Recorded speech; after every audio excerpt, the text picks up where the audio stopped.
Maybe that's on your intro. Might have to put that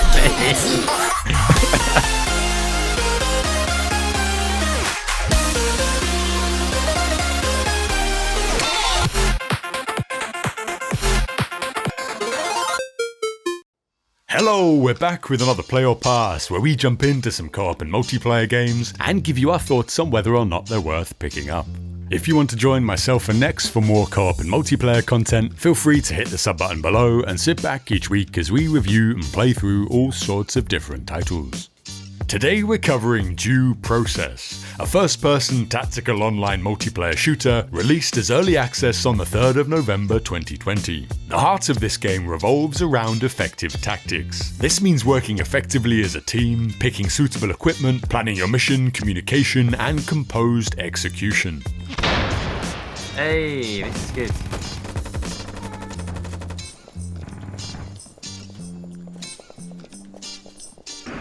Nice. And to tell my kitchen dog doesn't have them.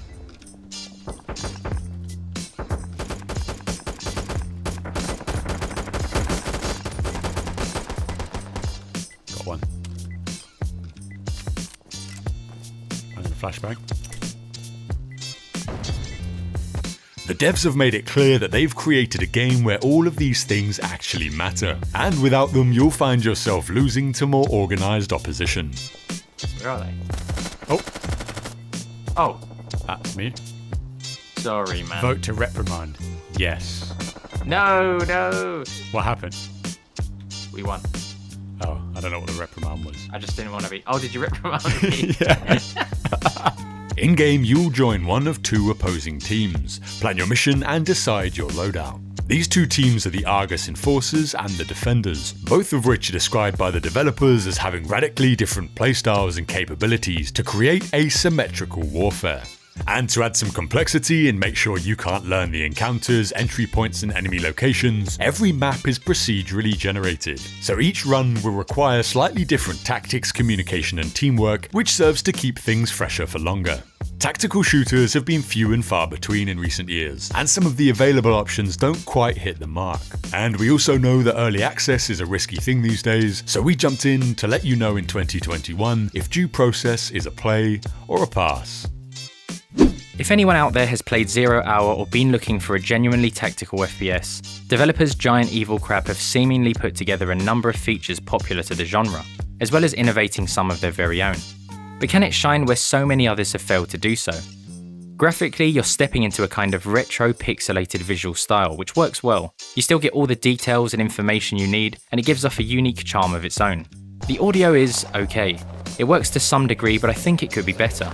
Details like echoey noise when we're all outside don't quite match the environment, and walking on snow is enough to wake the neighbours up. You want to be a little quieter with your footsteps? Nope. You're not forced into the training mode before you start, but it was an option we took to get a feel of what Due Process is about. It wasn't an experience out of the ordinary, but some of the things that stood out were the ammo display on the gun itself, highlighting the minimalist UI design. We also found the movement a little strange. For example, jumping feels a bit off. You jump a shorter distance than you would have if running. And when you land, you're slowed for a brief moment. Sure, this may be more realistic, but it's a hindrance to movement in-game that we just aren't used to. The game mode is a 5v5 attack and defense. The attackers start in a truck outside of a building, with intentions of breaching it, and the defenders start in a defender's room, before spawning inside the building itself. The building is made up of a selection of themed rooms like office, courtyard, and club, procedurally generated with randomized props and entry points based on 3 tile sets. This means you must come up with new tactics for the map at the start of each game. Make like a trail for me to put this charge on. I'm new to this game, I don't know what I'm doing. Don't put it on the green door, put it on the red door. Yeah. The casual mode seems to be a first to 4 wins, based on 6 total rounds. 3 played as the attacker, 3 as the defender. So in every game you get the chance to play both sides. We jumped straight in, not really understanding where to go, what to use, or when to use it. The first game was an interesting first impression. Do you know what's going on? I definitely don't know what's going on. No, but we are the organised rabbits. So, Nice. Remember to reload your gun. What, right now? Oh mate, did you just make me lose a clip? Nope. Every round starts with the planning phase. Here people started silently stocking up on gear and testing their art skills on the map. There is a clear nod to Counter-Strike in the overall game design, with the gunplay and even some UI choices clearly inspired from it. The game mode itself is a slightly altered version of Counter-Strike's main mode. Instead of terrorists planting the bomb, it's already set and they must defend it. It wasn't until we joined the next game and had a bit more of a clue that we noticed the potential due process has. They used the door charge, so they still have the door charge and a wall charge left. Look at that, he knows the enemy's cooldowns. Playing as a team and using voice chat to decide on strategy, split responsibilities and help each other out. The attackers have to breach the building to defuse a bomb through a number of creative means. Most walls are breachable using a wall charge, and locked doors can be blasted open with door charges. They are both triggered with a clacker, but you only have a few of these between your team. Access points are marked and colour-coded on the planning map, making it easy to decide the path your team could take to breach. Attackers also have options like switching off the power. If planned correctly, the team can take advantage of night vision goggles in advance to play to this advantage. The weapons for both sides are different, but cover the same range of combat, with shotgun, assault rifle, pistol and sniper options. As well as their own specific selection of weapons, each team also has unique equipment to pick from. Night vision goggles, grenades and specialist bombs are solely used by the attackers, whilst barbed wire, molotovs and flares will help the defenders deny the attempts to defuse the bomb. The starting points have a predefined amount of weapons and equipment that have to last 3 rounds. The challenge here is portioning your gear appropriately to suit the particular play between each round. If you die, you drop everything you are carrying, so taking 2 grenades only to die with them would be a waste. Or dying with the team's last clacker, meaning any further attempts to breach walls are no longer possible. However, you can loot dead teammates and enemies during the rounds, so it's not all lost if your team wins and are able to gather from downed players. Every subsequent game we joined had players that were keen to work together, so we had a great time asking questions and coming out with strategies to win the round. Oh, yeah. Then we can go straight into the office afterwards. Sounds good. Grab the old night visions. Night visions. Oh, I've got some. I might go shotgun if we gotta go inside. I was thinking that exact same thing. What's a good weapon to take? Do you know? Do you have any recommendations? The TAR and AP-25, they're all good. Also, make sure to grab the flashbangs. However, we could see the potential for griefing. Setup areas have a finite amount of resources players can take, so someone could pick up useful gear with the sole purpose of sabotaging their team. Significantly, without a team trying to coordinate together, the game is quite underwhelming. But when you use the tools to play strategically with each other, it truly is a fantastic co-op experience. We tried queuing for ranked for a while to give it a try, but sadly couldn't get a game. Bias and I found ourselves constantly trying to check our scores, only to realise that you can't.